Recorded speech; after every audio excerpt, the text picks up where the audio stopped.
Hallelujah, धन्यवाद। हम प्रभु के चरणों में आते हैं। हम मत्ती के 9वें चैप्टर में पहुंच गए हैं। उसके आगे हम पढ़ेंगे जो 9वां ही है, वो इसका भी शीर्षक है जो मैं अपने बाइबल में दिखा रही हूँ, मत्ती का बुलाया जाना। मैं अपने बाइबल में पढ़ती हूँ, आप भी अपने बाइबल में पढ़िए और यीशु मसीह से मांगती हूँ कि मैं अनशन सिखाएं।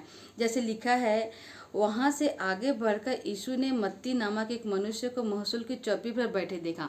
मतलब यीशु मसीह ने एक लकवे के रोगी को चंगा किए, और जैसे वो आगे बढ़ते थे एक पुरुष को देखा जिसका नाम मत्ती था। महसूल की चौकी मतलब जो टैक्स कलेक्टर रहते हैं ना, वहाँ पे बैठा था। तो उसके बाद लिखा है उससे कहा मेरे पीछे ले। मतलब यीशु मसीह ने मत्ती से कहा कि मेरे पीछे हो ले। तो मत्ती उस जगह से हुआ और यीशु मसीह के पीछे हो लिया। उसके बाद 10 में लिखा है, जब वह घर में भोजन करने के लिए बैठा। मतलब जब यीशु मसीह घर में भोजन करने के लिए बैठे तो बहुत से महसूल लेने वाले पापी आकर यीशु मसीह उसको चेलों के साथ खाने बैठे। मतलब जब यीशु मसीह भोजन करने के लिए बैठे तो बहुत सारे टैक्स कलेक्टर थे जो पापी थे, जो उल्टा सीधा काम करते थे, जो ईर्ष्या देश द्वेष विचार घमंड से भरे भरे थे, हर किसी का मतलब हानि पहुंचाना चाहते थे। तो वो लोग आके यीशु मसीह उनके चेलों के साथ भोजन करने के लिए बैठे। 11 में लिखा, यह देखकर फरीसी ने उनके चेलों से कहा। मतलब जो फरीसी हुआ करते थे, जब भी यीशु मसीह वचनों की बातें शेयर करते थे तो हमेशा यीशु मसीह की गलती निकालते थे ताकि उन पे आरोप लगाएं। तो उसने यीशु मसीह से कुछ नहीं कहा, पर जो यीशु मसीह के चेले हैं उनसे कहने लगा, तुम्हारा गुरु महसूल लेने वाले और पापियों के साथ क्यों भोजन खाता है। मतलब वो उनके चेलों से कहता है कि तुम्हारा गुरु है जो टैक्स कलेक्टर है और जो उल्टा सीधा काम करते उनके साथ क्यों भोजन करता है।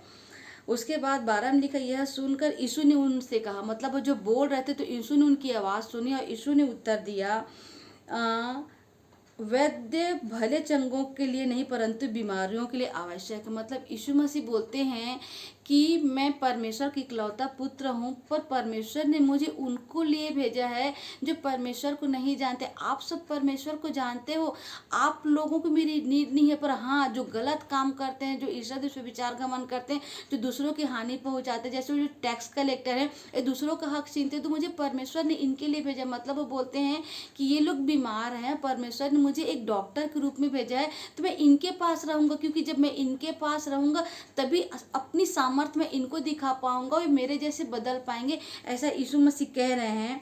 उसके बाद 13 में लिखा है, इसलिए तुम जाकर इसका अर्थ सीख लो। मतलब जो यीशु मसीह ने जो सेंटेंस लिया बताया ना कि मैं मतलब अवैध की आवश्यकता बीमारों के, मतलब इस जो मैं सेंटेंस बोला इसका अर्थ आप सीख के आओ।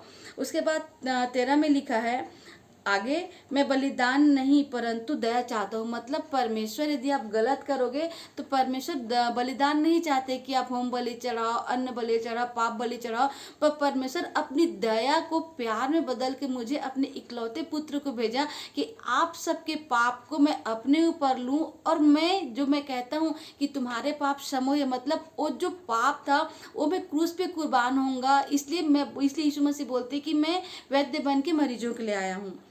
और आगे लिखा, क्योंकि मैं धर्मियों को नहीं परंतु पापियों को बुलाने। इसलिए यीशु मसीह बोलते हैं कि जो धर्मी है, जो खुदावन को जानते, उनकी आवश्यकता मुझे नहीं, पर हाँ उनकी आवश्यकता है जिनकी मुझे मतलब उन लोगों को मेरी नीड है, उनको मैं सिखा सकूं कि सही क्या है गलत क्या है। क्योंकि आज भी जो कहते हैं ना कि बड़ा सा रास्ता है जहाँ पे तंबाकू, सिगरेट, गांजा, शराब आसानी से मिलता है, पर बहुत कम होते हैं जो इन सब चीज़ों से इनकार करते। हमारे यीशु मसीह ने कभी भी कोई गलत काम नहीं। इसीलिए यीशु मसीह बोलते कि मैं धर्मियों के लिए नहीं पर मैं पापियों के लिए आया हूँ। मतलब उनके साथ मैं रहूंगा, उनको सिखाऊंगा, वो वचनों द्वारा आगे बढ़ेंगे और जो संसार में जो नर्क, उसमें नर्क में ना आके परमेश्वर के राज्य में आगे। क्योंकि यीशु मसीह बोलते परमेश्वर ने तो मेरा उद्धार किया, क्योंकि मैं परमेश्वर का पुत्र हूँ। पर परमेश्वर ने मुझे भेजा कि आप सबके पापों को लेके मैं क्रूस पे कुर्बान हो जाऊं और एक उद्धार आपको दे सकूं। क्योंकि शांति के परमेश्वर यीशु मसीह।